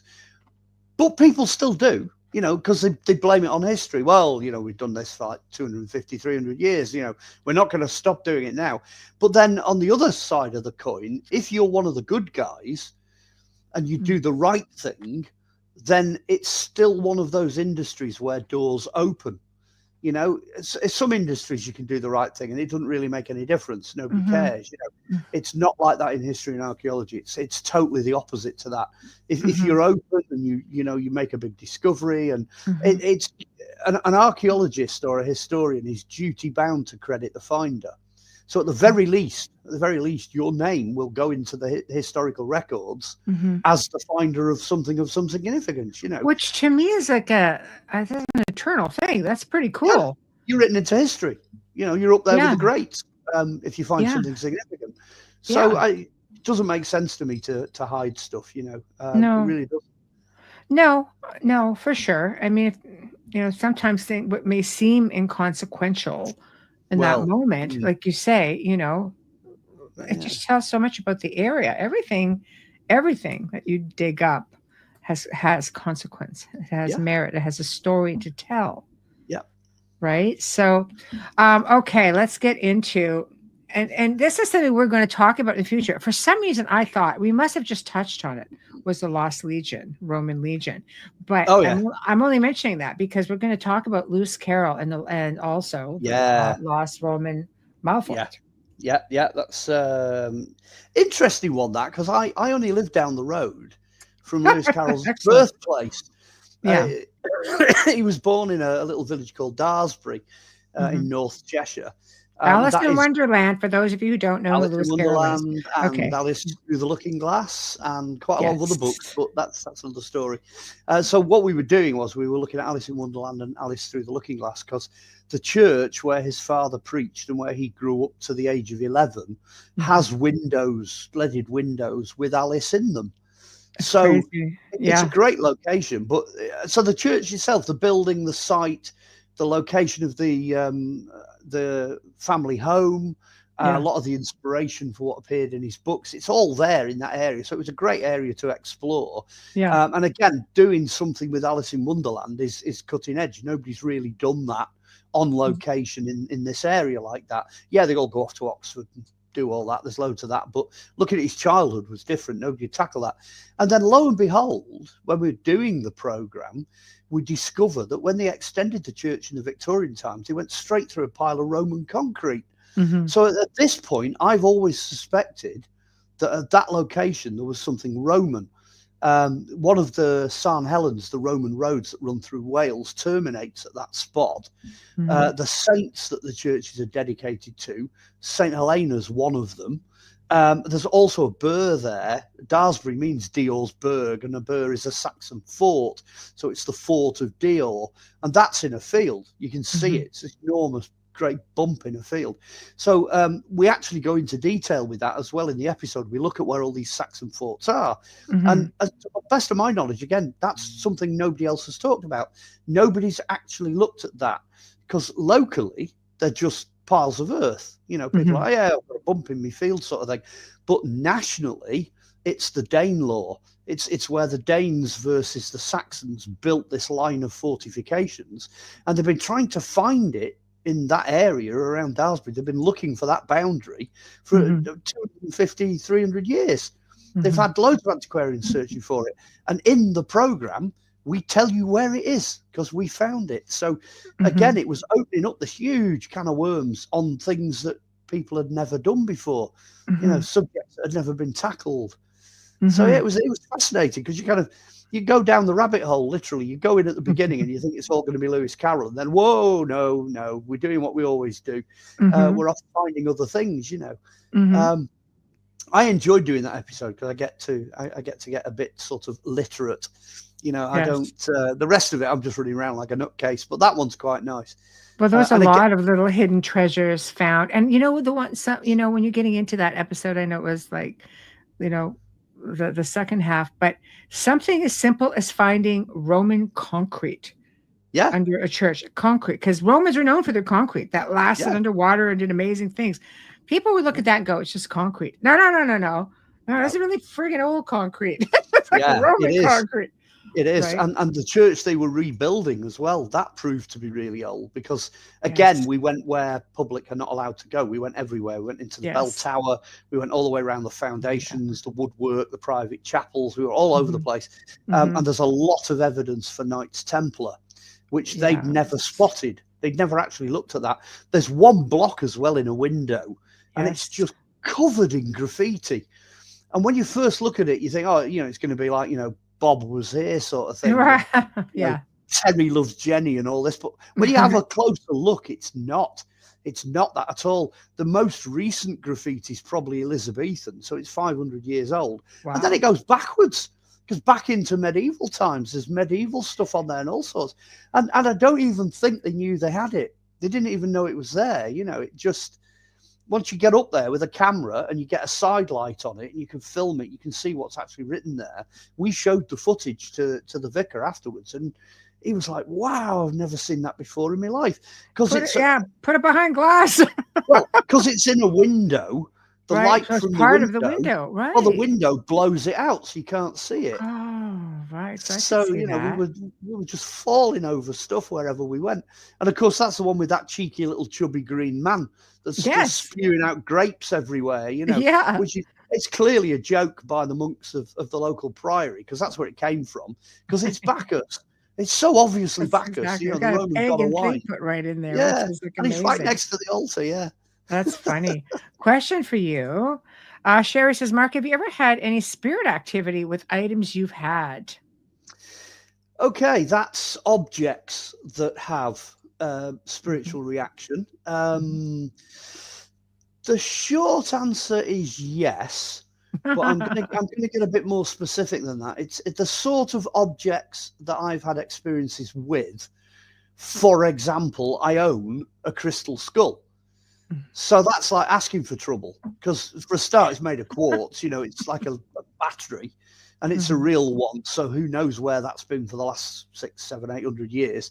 So that everybody, even me, I get a reaction off that. You know, you'd expect to get that. A lot of the archaeological objects, because I lean that way, I pick things up from the archaeological objects. You know, what she's probably thinking of in asking that question, though, is things like, you know, the haunted dolls. You put a doll in the room and all of a sudden the room goes nuts and everything starts happening. I'm going to say no to that. I've not had any, quote, evil or possessed. Menacing things. Those kind of objects might just be, because again, this is looking forward to next year, if we do an episode about the fact that I live in a haunted house. So this house is quite unique. So the objects you bring in here fit into the jigsaw puzzle that is the overall site, the overall building, the overall house. So something that might absolutely go mental if you put it, you know, in somebody else's house, it comes here and surprise, surprise, nothing happens. I found that. Yeah.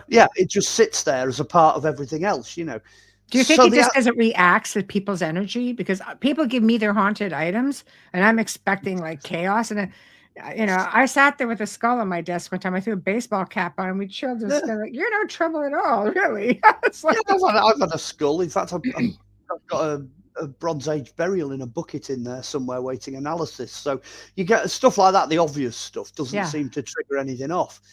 But I've had things like Victorian funeral brooches, the black ones. I love those too. I love funeral pieces. Well, one or two of them have been a bit creepy, and there's bits like that where you're sort of floating that way. So the answer is yes, of course, there are objects that, attract energies and things and make things happen. But the other side to that is it doesn't really happen here. It's not happened to me a lot. It's happened on dig sites. I mean, we've worked in properties and met people, and there's all sorts. I mean, if you watch the whole 22 episodes, you'll find there's a few. There's a few in the Lost Treasures series that turn up. There's a great one in one hall. I mean, I won't spoil it for anyone that's not seen it, but he goes rooting in this cupboard to find a dried head.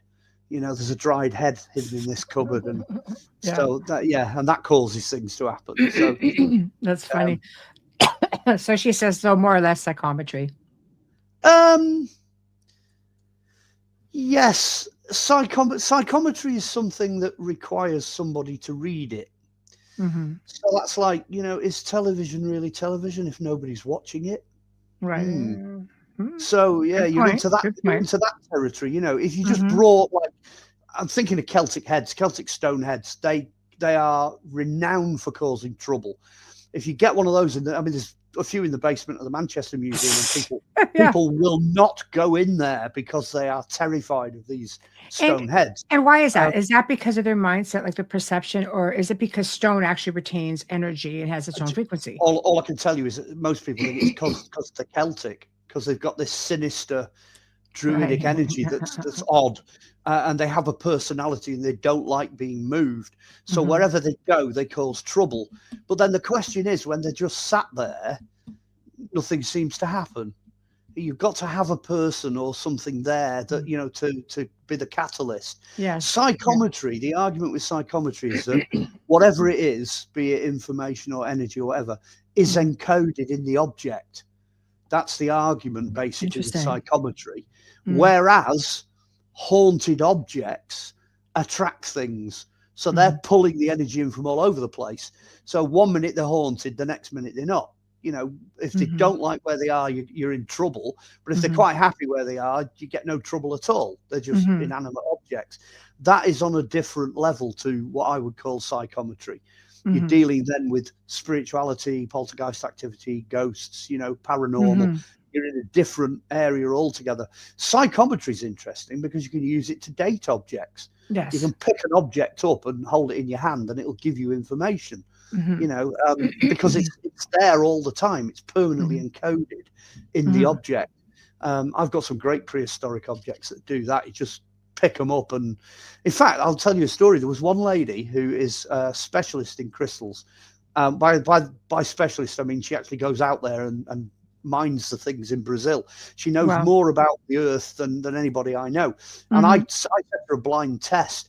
I put 12 rocks, that's all they were, pieces of stone, on a tray, gave her a notepad and went, okay, knock yourself out, have a go.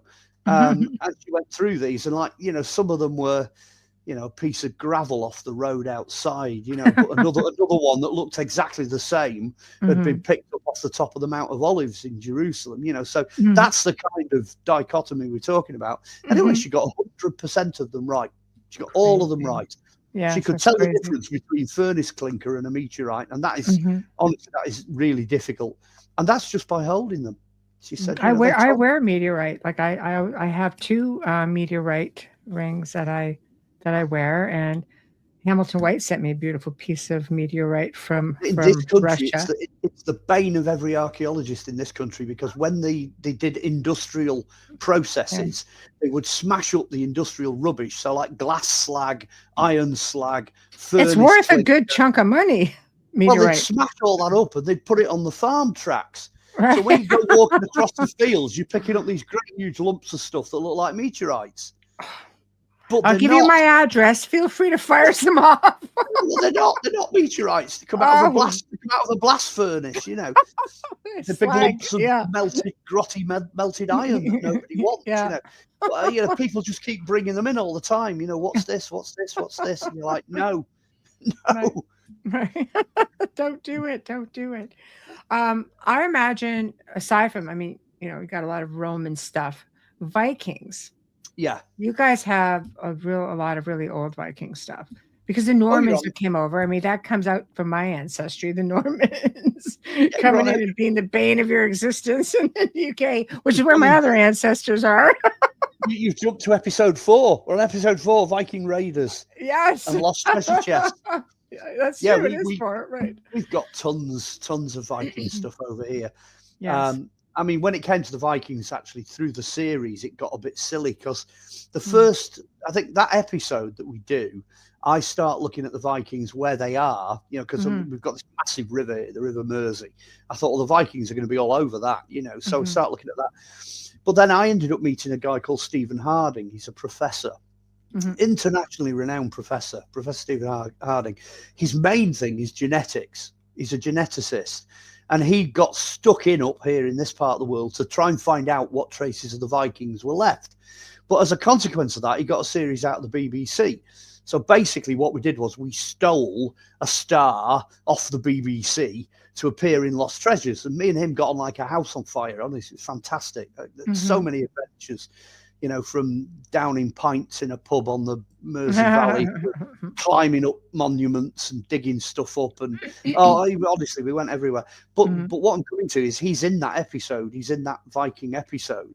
And over the series, because you can imagine this is season 1. So the film crew are kind of, this guy does genetics, you know. I wonder if Mark Olly is a Viking, you know, that started. And then by season 2, because he's back again, because we just kept doing these Viking episodes with him, and he comes back again for another one. So this time the crew's like, you know, I'm pretty sure, he's a Viking. He dresses like Odin. He looks like Odin. He's got like a Viking beard. This something. He's almost certainly a Viking. So by the time you get to season 3, there's actually money changing hands. You know, it's like, I bet you 20 quid he's a Viking, bet you 20 quid he's not, you know, and this kind of thing. So the producer friend of mine actually talked to Stephen and said, look, we're going to do a DNA test. Let's do it. Let's get a DNA test. Find out for certain. Here we go. Gloves off. Whether you're Viking or not.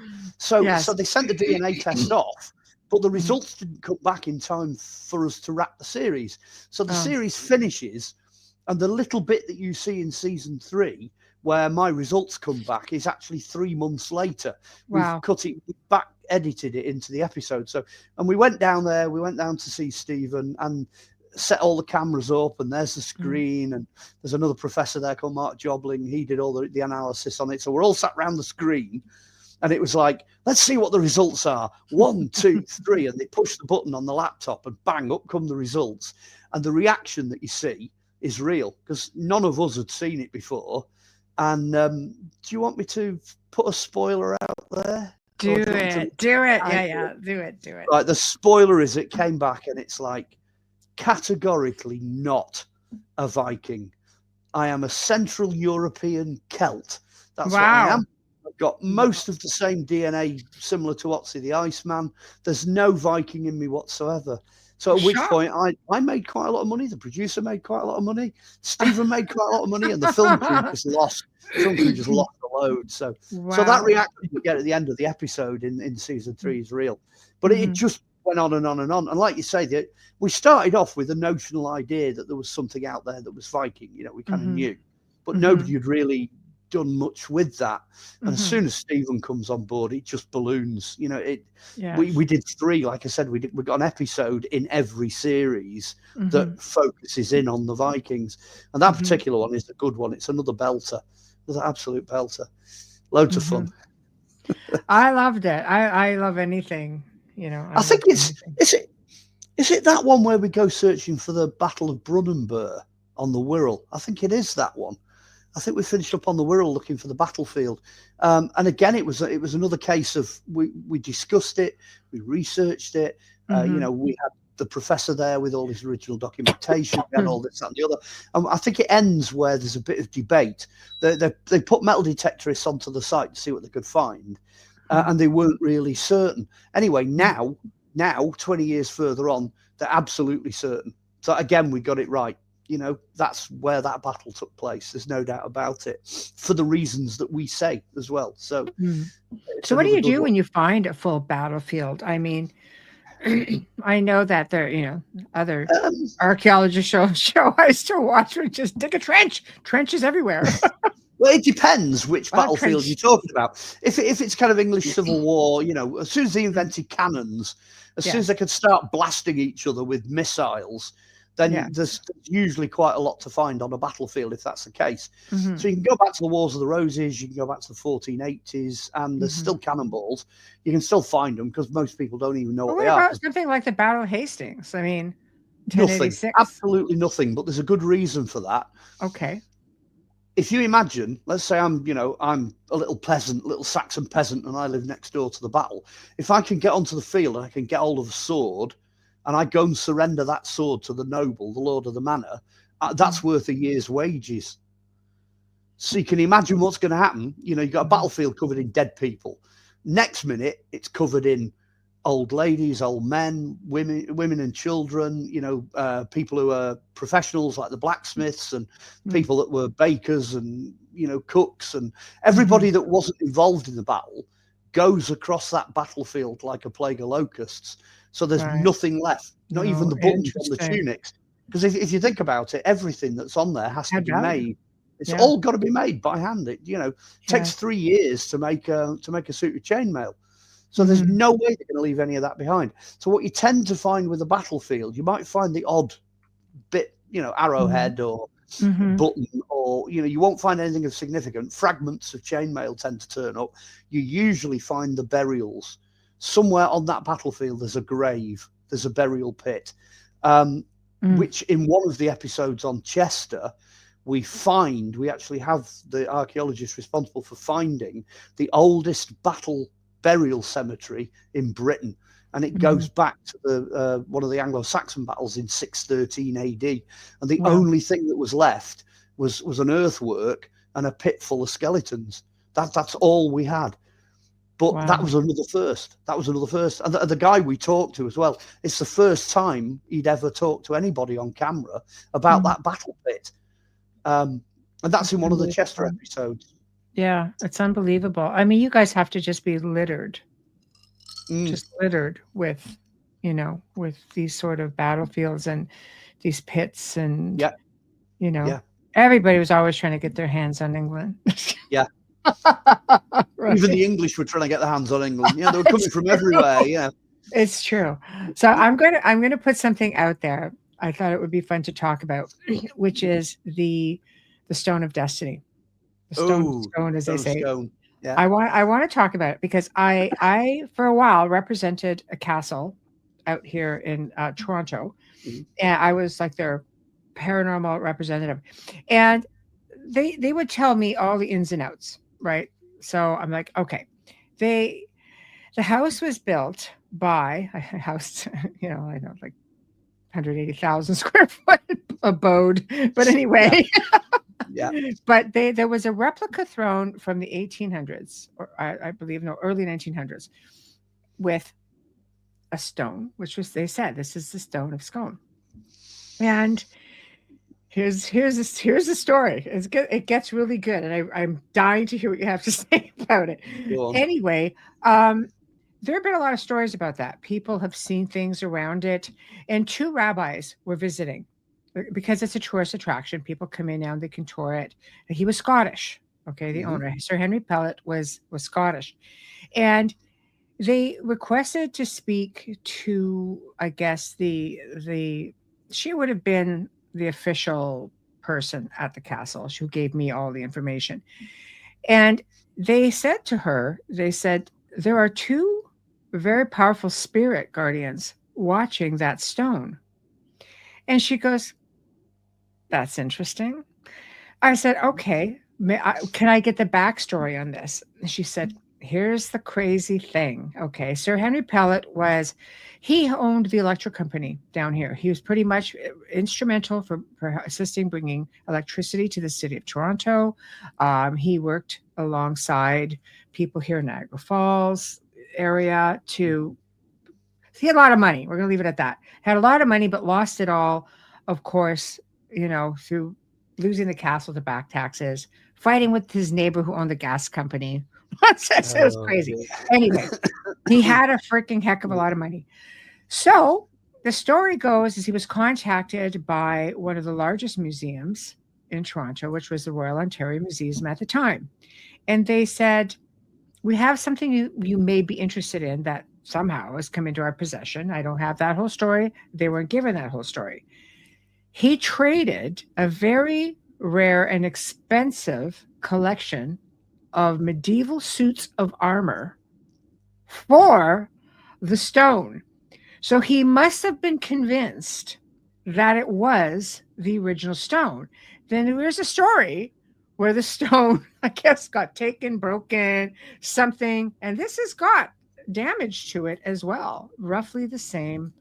They are part of the same area, but not, it wouldn't be as bad as your stone. Let's put it that way. So what are your thoughts on that from an archaeology standpoint and a historical standpoint? Right, okay. Well, the Stone of Scone, it begins as being produced by King David out in Israel. So it's interesting that you mentioned the Jewish connection. Yes.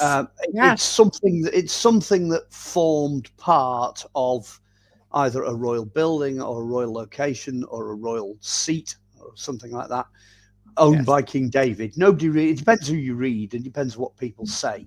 Yes. That stone apparently was brought to Scotland very early on, incredibly early on, to the point where as long as you can go back with Scottish kings, they go all the way back, the stone is always there. So 1,000 years, let's say 1,000 years ago, that stone pops up in Scotland. Now it's a very specific stone. It's the shape, the size, the weight, the fact it's got loops in it, the whole way that stone is arranged. It is really specific. Well, this is what I'm coming to. And it's dead specific. Now, this is where the story gets interesting, because obviously they were crowning kings in Scotland on this stone, believing it to be the Stone of David. That's what it's supposed to be. Might even have been at St. David's. That might be where that gets its epithet from. But, that's the kind of situation you're in. The English, under the Edwards, Edward goes up there and decides, right, we're not having this anymore. You're not crowning everybody else. And takes a stone, brings it back, and it finishes underneath a throne, a medieval throne, a genuine medieval throne in Westminster Abbey. That's the Stone of Scone, and it's sat there. Okay. But, this is where the but comes in. The simple argument goes, there is no way on God's earth the Scots would have surrendered the right stone. It's not going to happen. It's not going to happen. No, and Sir Henry was a Scot. Well, right from day one, everybody in Scotland says it's a fake. That one in Westminster Abbey is nonsense. It's absolutely nonsense. That's what they say.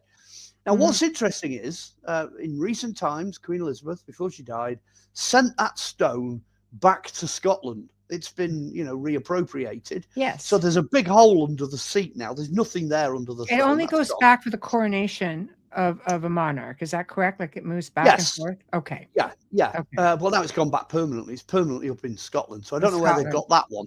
But what they did do, and this is recent, this is 21st century. What they did when it went back, because it was out of the throne, they had the opportunity to CAT scan it and also to produce a computer topography model of it.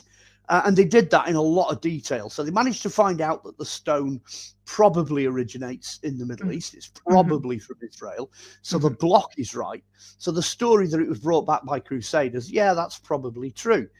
There's a lot of stone, like masonry marks and bits of knocks and blows and things on it and these hoops. All of that is later. So there's no evidence. They've not actually gone, yes, that's 3,500, 4,000 years old. We can tell you that from the tool marks. There's nothing on it they can date. There's no moss, there's no dirt, there's nothing you can carbon date, nothing. So they've got a really good idea that they've got a really posh, nice, old, medieval lump of rock. That's what it is. That's what most people think it is. Yes. So if you put that to one side, of course, the obvious question is, where's the real one gone? You know, there's a lot of debate in Scotland as to where it was hidden, but who knows? You guys might have the real one. Well, I'll send you photos because please do. I mean, what would prompt a proud Scotsman to literally and he would, here's the kicker. Sir Henry's very connected. He went in for the coronation of the king and brought over the whole British regiment came and spent a year at this castle.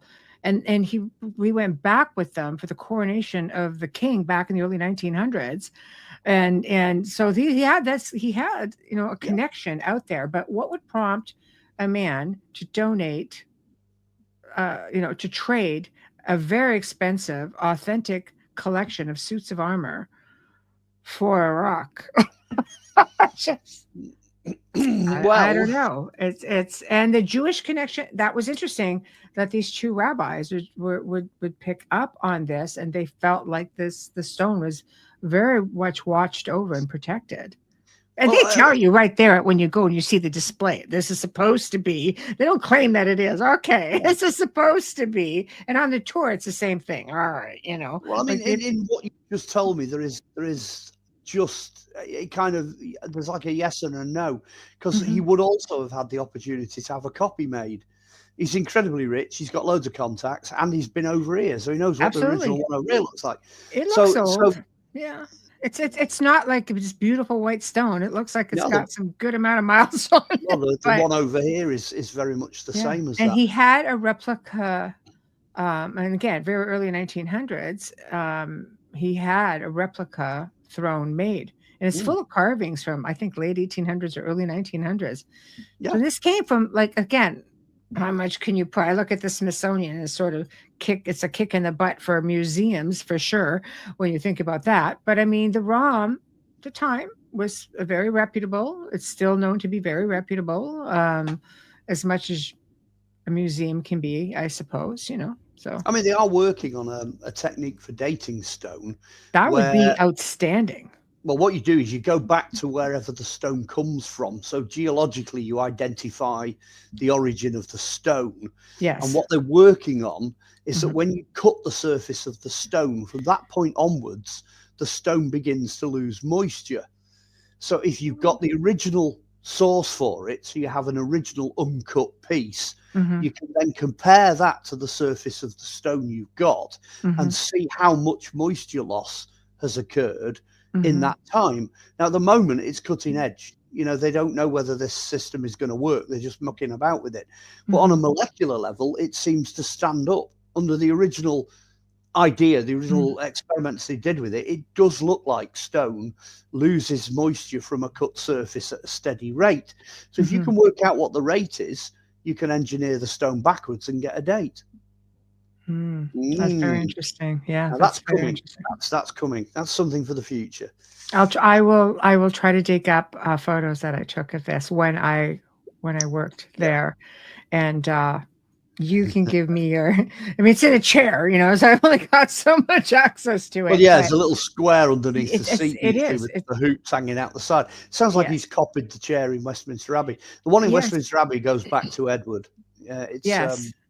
It's from the time he was trying to conquer the Scots. It does. You'll see it. It'll be in the chair. But I loved the stories that were attached to it with visitors. Visitors would come in and see things around that throne. And there was no real explanation as to why there would be certain activity around the stone itself. But the castle itself was said to be haunted. So when is a copy not as good as the original? It's like some of the copies that people have produced and reproduce the same effects that the originals do. And it's very hard when you're dealing with things like glass and stone and metal. It's very, very difficult to say, well, that particular stone doesn't do something, but that particular stone does. You know, it's like if you've got it right, if it's a really, really good copy, then chances are it'll function the same as the original. You know, if we mass produce objects nowadays, you know, we expect the new objects to work the same way as the old ones. Everything, you know, that kind of repeat pattern, so that everything works that way. And maybe this is a case of that, where you've got something that is such a good copy and it's made from the same material and it's been housed and venerated, protected and used in exactly the same way, then, you know, what you put in at one end, you get the same thing out the other. You know, maybe that's what we're seeing happening here. I was curious as to your thought, because it's something I thought about when I was, you know, we were going to do a stint on archaeology and lost treasures, because this would definitely be a history changer and indeed a lost treasure. Well, again, that's exactly how we found most of the things we featured in the program. Yes. And some of them are on a par with the Stone of Scone, you know. I mean, I was handling nails on a piece of wood that came off the Sutton Hoo ship burial, the Anglo-Saxon ship, that an old lady in Chester had kept in a drawer. Whoa, you know, so it's some of the things that popped up were not what you expected at all, you know. No, and they're definitely in the most obscure places. Yeah. Well, that's an interesting story, because that lady was on some of the Sutton Hoo photographs. There are two little girls. They just stood on the side of the. Nobody really paid them any attention. You know, they're not any of the famous people. Just these two little girls. Well, the smallest of those two girls was this old lady that was in this old people's home. She was 98, and she was there. She was the last person on planet Earth to see the body of Redwald. She saw the ghost, the sand skeleton, and she watched it turn to powder. During the lunch break, it just went boof, just disappeared. She was the last person on planet Earth to see it. And we filmed that. That interview's in the program. It's there. She shows you the ship nails and everything else she's got. The piece of wood she's got is the only piece of wood I know in existence from that ship. So you could get a date off that. You could carbon date that. Anyway, when we interviewed her, which was back in whenever it was, 2004, 5, 6, of course, she'll be gone by now. That was 20 years ago. She's not with us anymore. There's nobody, because, you know, I would say, like, so where do these antiquities end up? Like, I've tried to teach, you know, my offspring, whom I love, but I've tried to teach them the value of antiquities. I would buy antiquities for my kids growing up. Yeah. So they would always appreciate, you know, prehistoric things, or, you know, weaponry, very old weaponry. And they would know, you know, I would teach them how to care for it and what to do with it. But not everybody does that. You just don't know, where does it go? Ends up in a drawer, ends up in a bag, ends up at the Goodwill? Who knows? Who knows? I mean, that particular case, the pieces that she had, she'd kept a scrapbook and she documented. So I'm assuming that's gone to the family. You know, that will not just disappear. Sutton Hoo ship burial over here is right up there with like Tutankhamun and all the rest of it. So those bits are not going to just vanish. But if you ask me where they are now, I couldn't tell you. I don't know. I've no idea where they ended up. So that's, you know, I mean, Lost Treasures was a great opportunity to record things like that that would otherwise be lost. But then it's still back to the conversation we had about value, where things end up, who gets to keep what, you know. We as human beings are only custodians of whatever we've got during our lifetime. And it would be nice to pass those things on to somebody then that can keep them for longer. You know, a museum, an archive. I know I've got pieces that are sort of, you know, I had a very rare collection that I passed off to a friend. It was just very rare, but he has traveling pieces that go to different museums. So I thought it was fitting. But I have a medieval skull. I have a medieval skull that came out of the St. Elizabeth's flood of 1425, was it? Or 1465, something like that. And, you know, it was recovered in the 1500s, somehow ended up in the collection of a little old lady in England who had over 200 freaking skulls, apparently. So this ended up going to a friend of mine who's an antiquities dealer in Canada. And he goes, I think this one has your name on it. Because I say no to things all the time. I'm like, come on. Like I can't have everything. Yeah, I have the same problem here. Right? Things just come to you, right?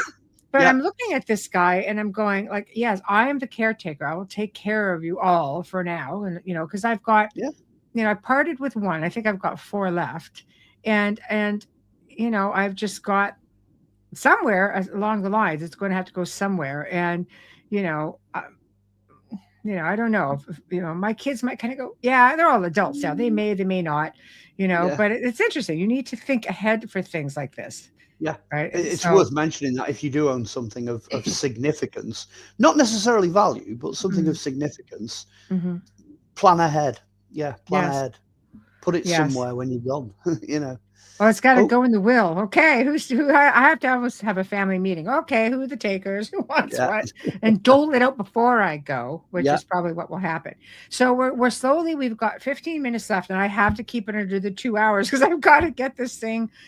The soundboard will not take anything, even a second over 2 hours. So well, I can do the next 2 really quickly because we did Vikings. We touched on Vikings. That's episode 4. Yeah, real quick. 5, we look at Knutsford, which is this amazing little village I have a friend in the middle of Cheshire, which is supposedly connected to King Canute, but actually it isn't.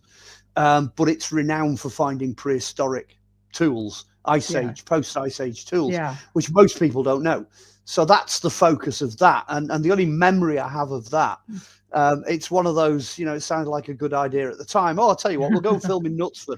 It's underneath one of the runways. It's under the runway for Manchester Airport. Wow, crazy. So every 15 minutes, there's a plane going like that. So you'd have to get everything in one take.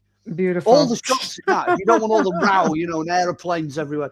Some of them in the lunchtime, they were going off every 3 minutes. So the whole of that episode was just a complete nightmare, total nightmare to film that one.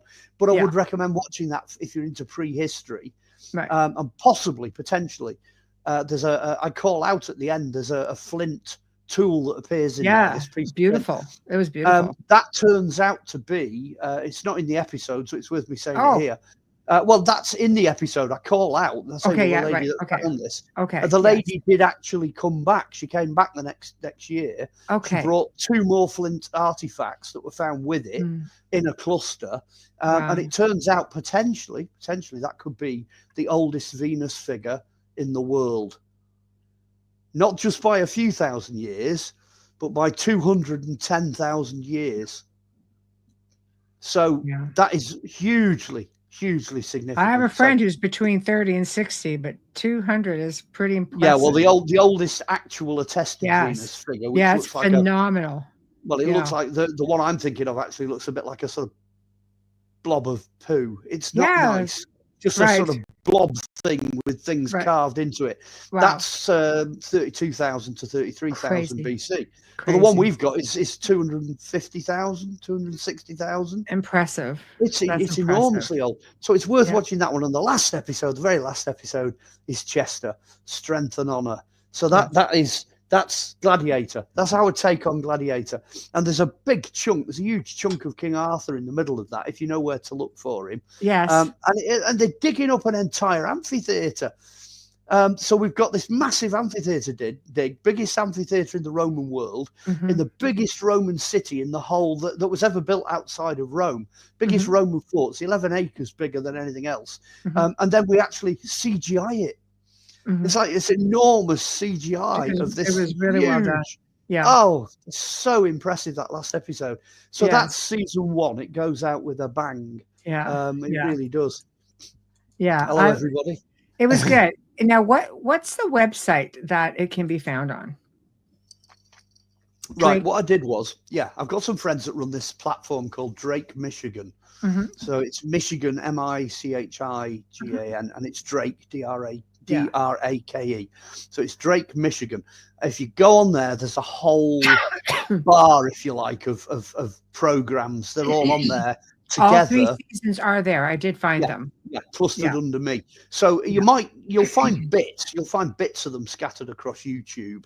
But if you really want to get stuck in and you want all of the episodes, 22 episodes with the extras, that's where you go. He's changed the website name to Speaking Spirituality with Drake Michigan. Yes, he has. That's the thing, the subheading, if you like. Okay, yeah. So that's what yeah. you guys have to look for, right? Yeah. So they're a bit difficult to find, but it's worth it. Definitely worth digging in. I have to say as well, to conclude that first season, there were only 6 episodes because there's 8 in season 2 and there's 8 in the next one. There's only 6 in the first one, Right. and we actually were nominated. I'm gonna get this right for the popular feature program of the year, the ITV popular feature program of the year in 2005, and we came second, which is not bad for a first attempt. That's not bad at all. That's a fantastic, actually. And I'll be watching the other ones just because now that I know where they are. Yeah, go find season 2. Season 2 will blow your socks off, but season 3, you know, some of my favorite episodes are in 3, but 2 will blow your socks off. Oh, I'll really get to season 3, and then maybe we'll do a recap. There's just so many other things we want to touch on. So well, guys, you could do this again for both. Do 2 and 3 maybe together. I think so. Yeah, I think we can merge them. We certainly will. I have other plans though for whatchamacallit on Wednesday. Oh, thank you for putting it up, Richard. Thank you. Yeah. There we go. There it is. Yeah, there we go. So with that being said, there we go. Thank you. Fantastic. Everybody, you know, be in the chat room tonight. You will be watching this recording. I'll try to join you guys. You know, it is the season, so I'm spread pretty thin tonight, but I'm going to give it a whirl while I'm mobile. But next week, guys, remember that Christmas. No, I will not. No, we're not going to be live on Christmas. I will try to choose you a good archive for those who want to tap in. But we are back on Boxing Day with Fritz Zimmerman, who's back with a new book called Ancient America, The Dark Side. And he dives deep into the realm of the supernatural associated with ancient burial mounds in earthworks in the Ohio Valley. He's got firsthand accounts of people who are witnessing things like shadow people, cryptids, even UFOs at these ancient sites. And he's been researching the Ohio mounds for probably 3 decades. So that's his thing. And Fritz Zimmerman has been on before. And this one's going to be pretty exciting. That is actually, he's on January 1st. Oh, God, I don't even know what I'm talking about. Hold on. Let me just see. I think I even got into this last week. Oh, okay. Michael Carter. So Fritz Zimmerman is going to be the first show of the year. And that's going to be January 1st. We're actually going to be here January 1st. By the 26th, Michael Carter returns, keeping everything light for December. He's going to be talking spirituality. He was supposed to be on the show last night, ended up featuring, he had to film another segment of Ancient Aliens. Well, another fellow Ancient Aliens colleague, Mark, who's also I've done that. It's about the most fun you can have with your clothes on. Exactly. Exactly. There we go. So, you know, I'm sure he'll fill us in on some of that as well. So, guys, have yourself a terrific, terrific weekend. Please get in there tonight to anyone listening. We will be on Rumble. We will be on X. We will be on Roku TV. All of the standard platforms. Watch for the archive as well. And have a good holiday. We're going to see you guys next Thursday. I know. Merry Christmas. Happy holidays. Merry Christmas. So thank you, guys. And good night. Thank you.